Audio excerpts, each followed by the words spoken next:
গাজীপুরের টঙ্গীর বিভিন্ন এলাকায় প্রায় গ্যাসের লিকেজ থেকে ছোট ছোট বিস্ফোরণ ও আগুন লাগার ঘটনা ঘটে। এমন ঘটনায় আতঙ্ক বিরাজ করছে এলাকাবাসীর মধ্যে।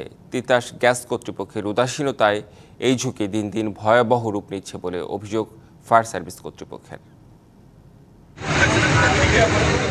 গাজীপুর সিটি কর্পোরেশনের ড্রেনের মধ্য দিয়ে বসানো তিতাসের পাইপলাইনের লিকেজ থেকে গ্যাস নির্গত হয়ে প্রায় আগুনের ঘটনা ঘটছে।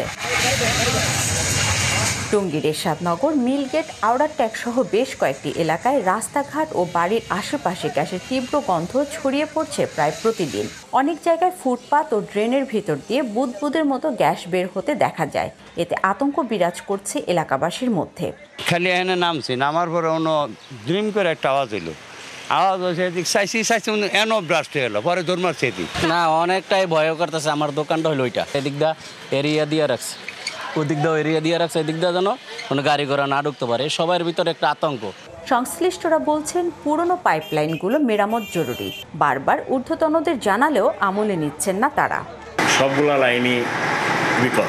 এটার ব্যাপারে আমি ডিজিএম এর কাছে নিজে যেয়ে বলে আসছি যে স্যার এটা লাইনগুলো মেরামত করা পরিবর্তন করার কোনো পরিকল্পনা আমাদের আছে কিনা।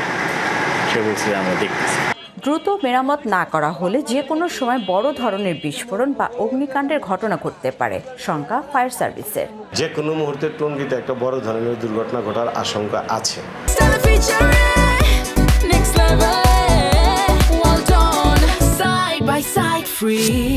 এবং এটা থেকে এড়িয়ে যাওয়ার জন্য অবশ্যই এই গ্যাস লাইন জরুরি ভিত্তিতে মেরামত করা প্রয়োজন বলে আমি মনে করি। যদিও এসব বিস্ফোরণ ও অগ্নিকাণ্ডকে প্রাকৃতিক ঘটনা বলে দায় সারলেন তিতাস কর্মকর্তা। লিকেজ তো একটা ন্যাচারাল জিনিস। ড্রেনের মধ্যে মাটির নিচে পাইপ থাকলে ওটা লিকেজ হবে। লিকেজ হবে না এটা একবারে নিশ্চিত করে দেওয়ার কোনো ব্যবস্থা কোথাও নাই।